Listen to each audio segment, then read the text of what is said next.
Layering can make or break your style. Get it wrong and you look bulky or mismatched. Get it right and you look sharp, confident, and effortlessly put together. That being said, when it comes to layering and matching clothing, this seems to confound most men. So, how to make layering easy? What are the simple rules to layering different textures and colors? Well, gentlemen, that is the subject of today's video.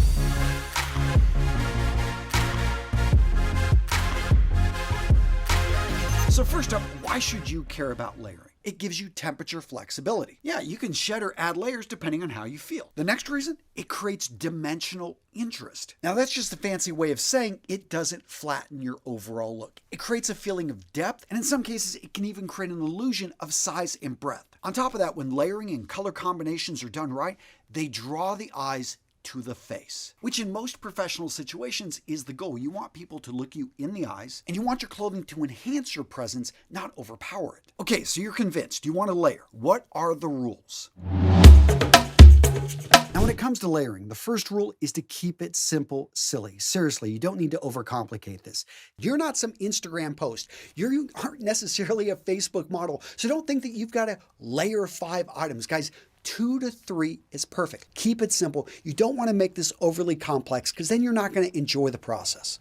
Rule number 2, gentlemen, thin to thick. Basically, bulkier clothing on the outside, more form-fitting clothing as you get closer to the body. Now, the reason for this is from a visual perspective, it just looks better, but also from a functional perspective, thinner base layers are often made from cotton or performance materials. These thinner fabrics have a couple advantages. Usually, they're made to fit closer to the body. They're also, in general, easier to clean because they are going to get dirtier. And that leaves your second layer to usually be your insulating layer. Most garments like knitwear that fit this description, they're going to be made a little bit larger, built in a way to be layered on top of that thinner piece. Finally, your third layer should be a protective layer. Usually wind or water resistant, this is going to be your jackets and coats. And by the way, you know you've got this right when there's no pulling, there's no bunching, everything just seems to work. Rule number 3, gentlemen, for looking great in a layered look is to fully leverage all the different materials, all the different weaves, all the different textures, all the different fabrics that are out there, and the emotions and the feelings that they convey. You've probably heard me in other videos talk about leather and how it sends a signal of strength and masculinity.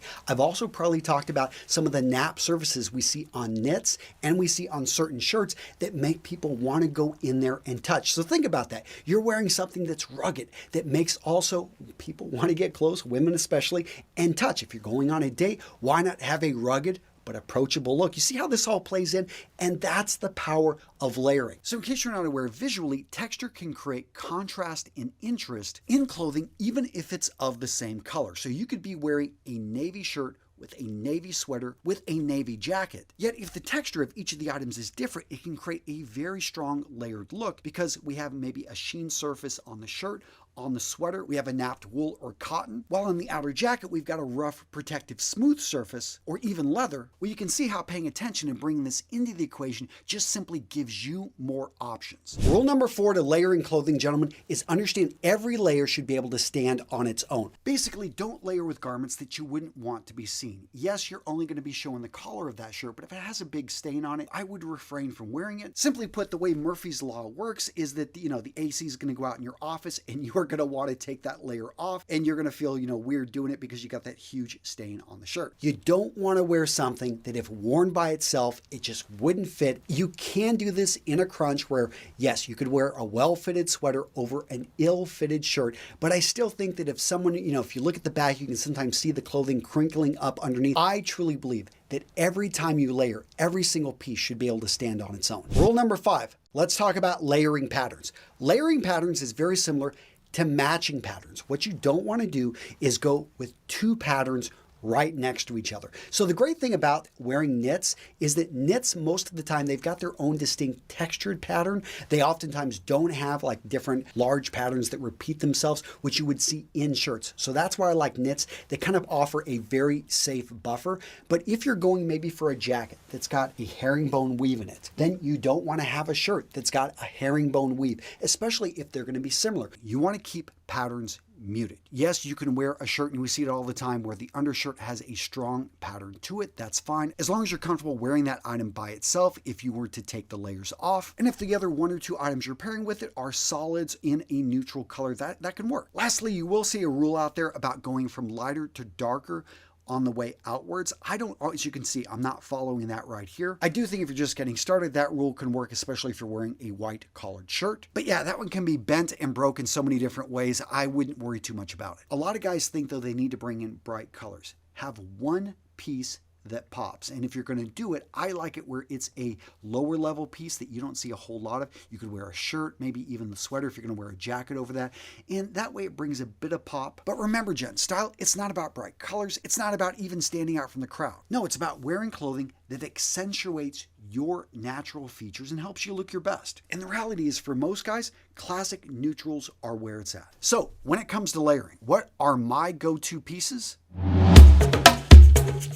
So first up, let's talk shirts. When it comes to casual shirts, you got the t-shirt, you've got the Henley. Both of those are great summer options. In the winter, not so much because they're immediately going to be covered and you're going to lose the art of layering. So what I lean towards is a shirt with a collar. Now in general, 3 options here. You have dress shirts, you have casual button downs, and you have polo shirts. Now the traditional options when it comes to layering are going to be a well-fitted dress shirt or casual button down.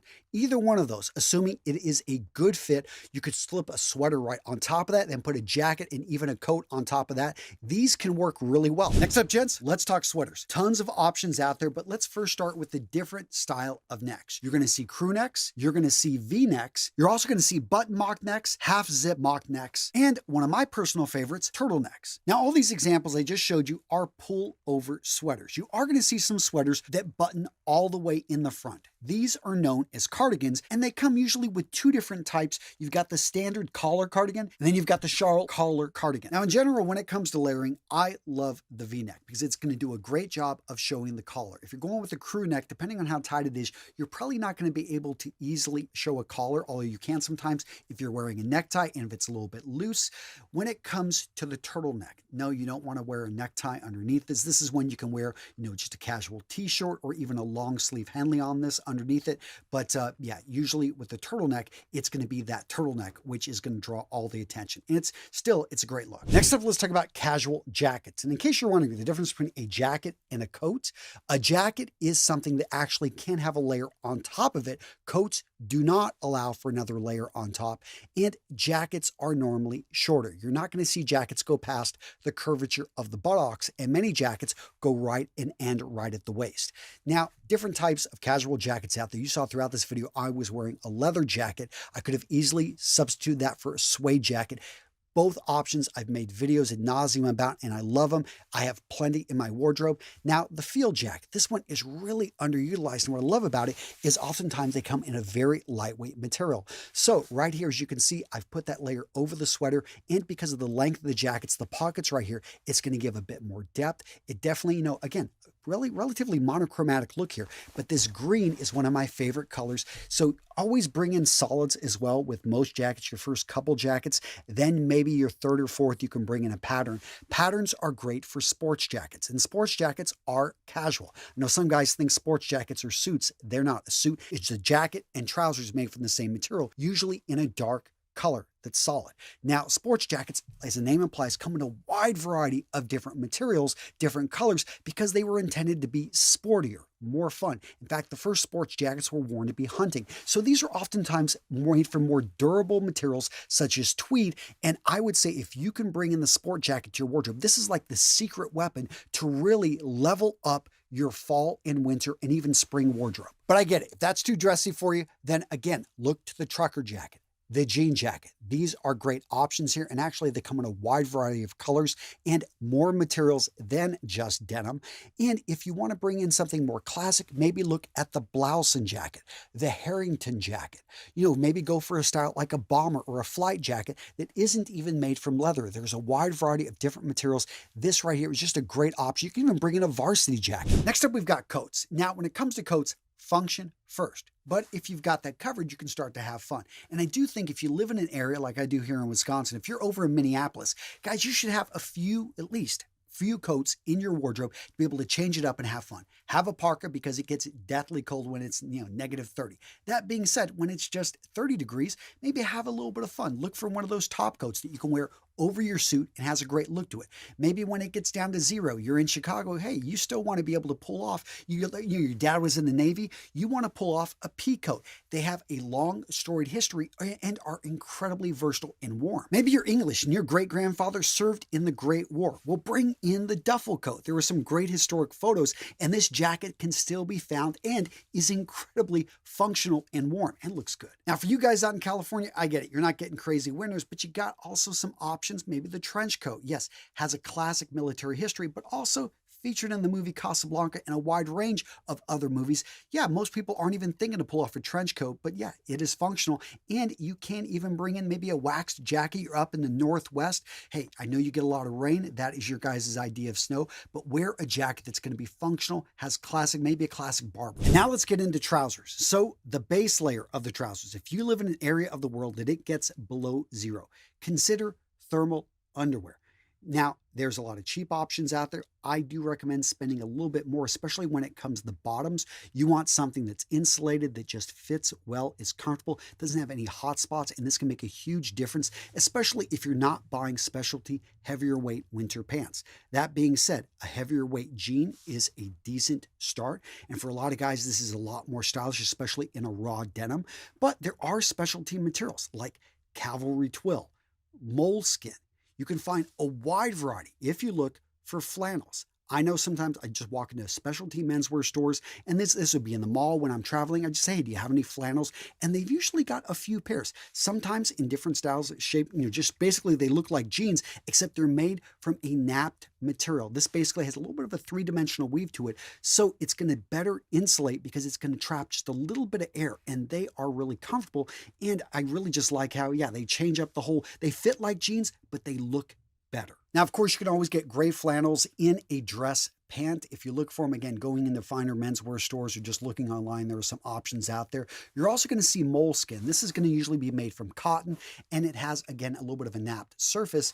And let's not forget corduroy. I know a lot of you guys remember this maybe as a kid. You had a pair. Nothing wrong with bringing them back. You're going to see different amounts of wales, 7 wales or 11 wales. That's actually the number of ribs per inch, and I would go with the 11. And of course, we can't forget the foundation of a man's wardrobe, his shoes. So when it comes to dressing up, especially during the colder months, whenever the ground is a little bit more slick, you want to make sure, especially on your shoes, your dress shoes, that you've got a bit of traction. So look for rubber soles or a mixture of leather with rubber right there on the front. I also like to go with shoes with a Goodyear welt. These are going to be more water resistant, and basically that's the stitching where the bottom and the top have can basically be resoled. Now, if you're going to stick with sneakers, avoid the solid whites and avoid anything made from a canvas material, especially when there's going to be rain, there's going to be slush, there's going to be snow on the ground. You want something that can get a little bit dirty and is easier to clean up. That's why I like leather, and I like leather sneakers in a darker color. All right, gents, so what did I miss? What did you enjoy about this video? Let me know in the comments below. I love hearing from you. And guys, if you enjoyed this video, you are going to love this one. Boom. Oh yeah, right here.